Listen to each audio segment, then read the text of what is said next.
Hi guys, I recently posted a picture of a Ferrari 458 Spider on the Shmee150 Instagram and Facebook pages, and there were a lot of you asking me to do a comparison or a back-to-back with the Shmeemobile, the McLaren 650S Spider.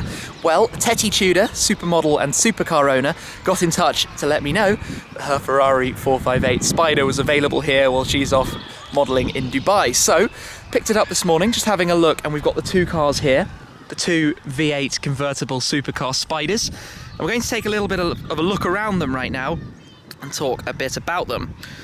Well, the first question to answer is, are these two the cars that one should rightfully compare? I mean, you've got the 458, should that be against the 12C? Should the 650S be against the Speciale?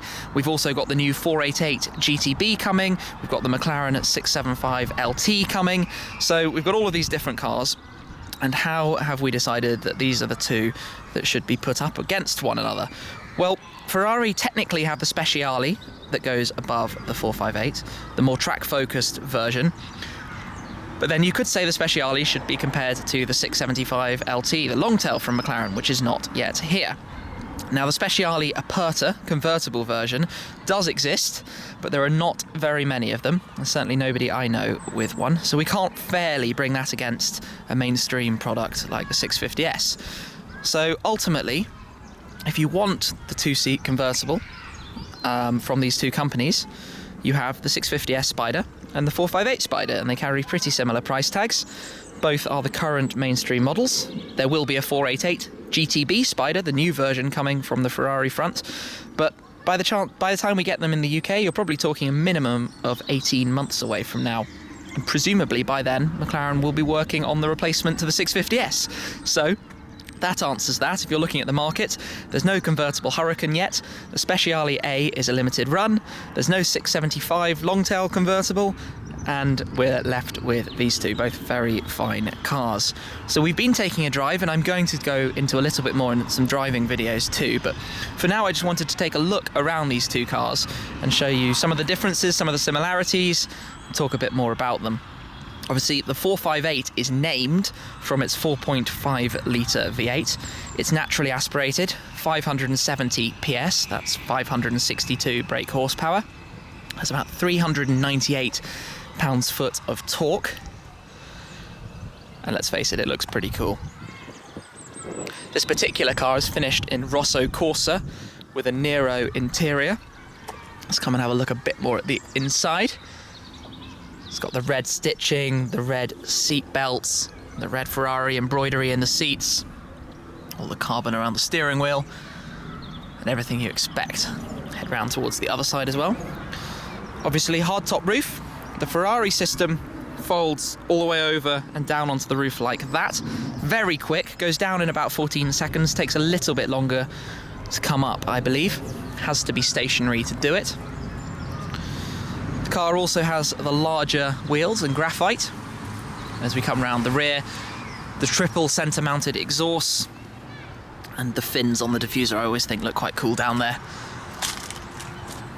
Ferrari, you can't see into the engine bay on the Ferrari 458 because all of the GPS and radio gizmos are in the back panel there, so that prevents us being able to see them. Could be worse. Then we've also got the Scuderia shields and the yellow calipers to match the yellow Ferrari badges there. There's also a yellow rev counter in the car itself.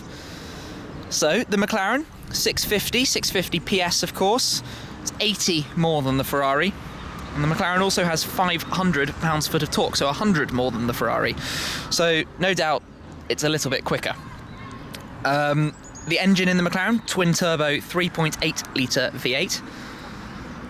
It's one thing a lot of people talk about is the Ferrari having that naturally aspirated engine. But I'm not as entirely convinced about that as I thought I would be. Obviously, my car is Mantis Green. It's got all of the carbon options on the car, the two-tone diamond cut wheels, the polished calipers there. If we take a look at the interior, all the carbon, the half Alcantara, half leather finish. Obviously, the McLaren has the carbon fibre tub, which is a big difference between the two cars, and the way the handling feels and the way they drive. I particularly like how unbelievably menacing the McLaren looks from in front. When you've got the 650S coming up behind you in your rearview mirror, It's quite menacing, whereas I think for me the Ferrari looks a little bit better from behind than from in front. So from an aero point of view, because that's quite an interesting thing at the moment, the Ferrari has these fins which move around with airflow, so the faster you're going they stretch open. You can see there's a little bit of movement in it, which allows more cooling into the car, which was sort of one of the first introductions, I guess, of active aero into these kind of cars. The McLaren has the air brake at the rear, so when you have it in aero mode, it lifts up slightly to give you more downforce on the back, and when you want to brake hard, it comes all the way up to pin the back down on the ground. But McLaren has the rear window. You can see through to the engine, although it obviously sits so low that realistically you can't see that much. But it's quite fascinating having the two cars together and taking a look over them and seeing what is similar. So I'm going to jump into the Ferrari. I've got the key here, very traditional Ferrari key. Unlock it. Always get that noise from a Ferrari. Pull the doors open, normal style doors. Obviously we're going to step over the Ferrari sill plates there, jump in. Yellow rev counter.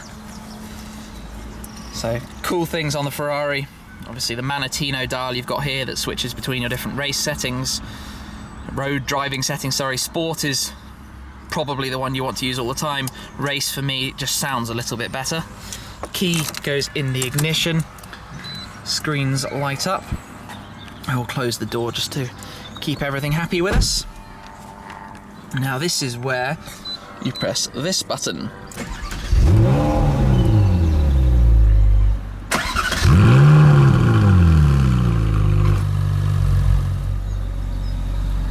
So I've been having a little bit of a play because this is all quite new to me. Ferrari, obviously you've got the lights, the indicators and the wipers all on the steering wheel. I love this button, bumpy road button. Press that every time you get in the car because the British roads are rubbish and it will soften the suspension down for us. You can see I'm just outside of London at the moment. Got the navigation screen on the right, the yellow rev counter in the centre, and you can scroll through all sorts of different modes using this dial on the left screen and go through different settings, so allowing all sorts of stuff. Haven't had enough time to play with all of that. And then similarly on the right, you can press here to go to the main menu and you've got your sort of media, navigation, phone controls. That's all in there. Looking around the inside, you can see everything's pretty self-explanatory. Reverse, put the gearbox in auto, launch control, the obligatory little blip.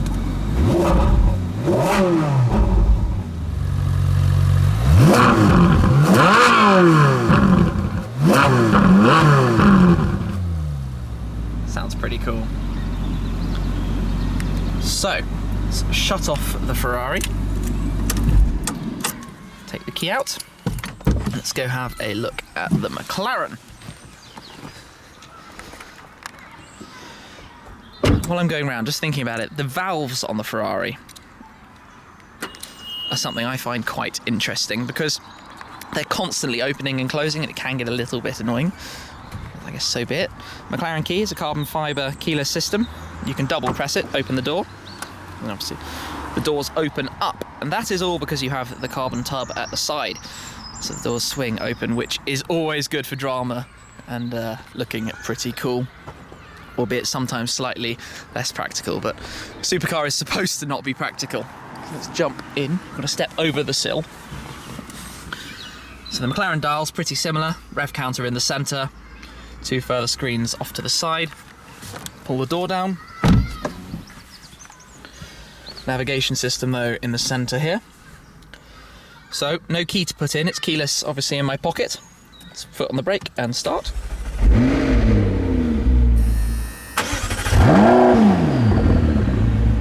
The V8 roars into life. On the McLaren, so the Ferrari, we had the Manatino switch here. McLaren don't put any switches on the steering wheel. The steering wheel is copied and modelled off Lewis Hamilton's racing steering wheel when they made the 12C. So it's a little bit smaller than normal, very light. Everywhere is hollowed out, even the shift paddles on the back. Ferrari has more extended shift paddles. The McLaren has these very small ones, but it has this rocker system where you can push them away or pull them towards you, and it moves both sides together. You can sort of see that, which is fun because it obviously lets you go up and down with either hand. Lots of feel to do with the car. But on the Ferrari, to put it back in neutral, you can pull both paddles. On the McLaren, you have to pull versus the Manatino, here we have active dynamics. Active dynamics, you enable the system, and you have suspension and handling settings, gearbox and powertrain settings. Similar sort of setup in that you can do neutral sport track, sorry, normal sport and track. Aero button puts up the rear wing. Goes back down again using airspeed as you're driving. Manual on the gearbox and launch, and a winter mode as well. Let's just have a quick little blip.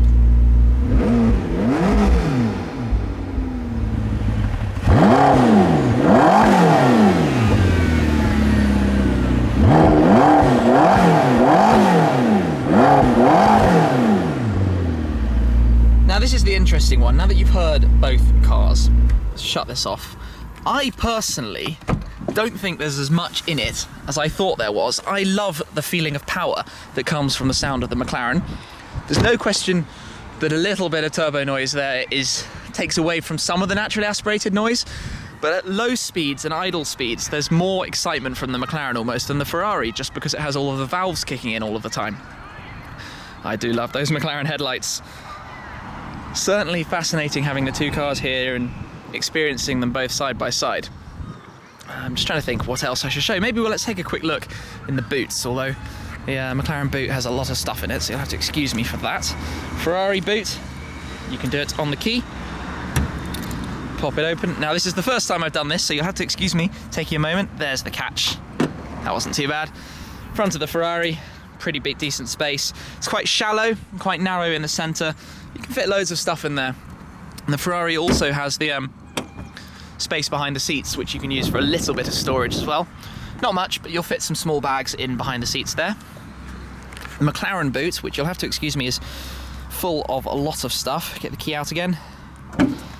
Here, catches down here on the McLaren. Bit wider. I think the capacity is basically the same, but it's more a square shape in the McLaren, so I think you can fit slightly more in it. Comes back all the way underneath the front as well, to use that space.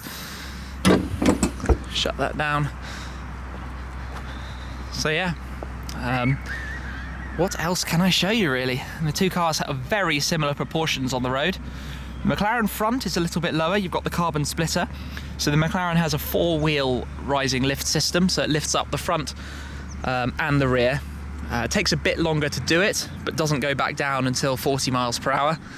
The Ferrari just lifts up the front axle, but goes up and down very quick. Comes back down at about 20 miles an hour, I believe. McLaren roof, you can do up to 20 miles an hour. The Ferrari roof, you have to be stationary. But really, these are two pretty fantastic cars. It's cool having them both here and being able to talk around them and just look at some of the differences. You've got all the air. The McLaren's radiators are in here, so there's less weight in the McLaren up at the front, because the radiators are in here, sucks all that air in. The Longtail, the new car coming out, has even more aggressive side vents. Ferrari pulls in all the air through the front. You can see the grills for that air down there. The Speciale, obviously, like the Longtail, has some extra fins here, and even some active aero at work in the diffuser. But I can't show you here. It's got some flaps, which give it a little bit more downforce.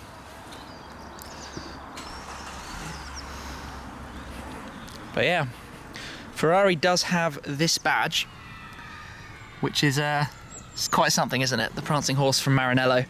But what the McLaren does, and this is what consistently amazes me, is that this company didn't make a road car 4 years ago. Okay? The first production car that they delivered, obviously they had the F1 20 years ago. This is the 20th anniversary year. And since then they've worked with Mercedes on the SLR. But the 12C was their first real stab at this game. And from my experience, the 650S has moved that on a lot more. I talked a bit about the comparisons between the two, having done 200 miles one day in the 12C and then 200 miles back in the 650S. But the fact that we can even have this conversation and show these two cars and talk about how competitive they are, and this thing has 650 horsepower, it's just astonishing. And it'll be very interesting to see how the 488 stacks up against the 650S as well when that arrives with us. UK should be late at the end of this year. sure European deliveries will be slightly sooner. But there we go. I'm sorry for talking so much, just such a rare opportunity. Of course, a big thanks to Tety Tudor, who you can check out. I'll drop in the links below to her Instagram and Facebook. Lots of modelling pics and lots of supercar pics, so go have a look over there. I hope you enjoyed taking a look at that. That is it for right now. I will come back to you when we've taken the two cars out and gone for a good drive and been able to offer some thoughts and the experience of that. So thank you very much for watching, and I'll catch up with you again very soon. Cheers! So first off, we're in the Ferrari 458 Spider. It's named before...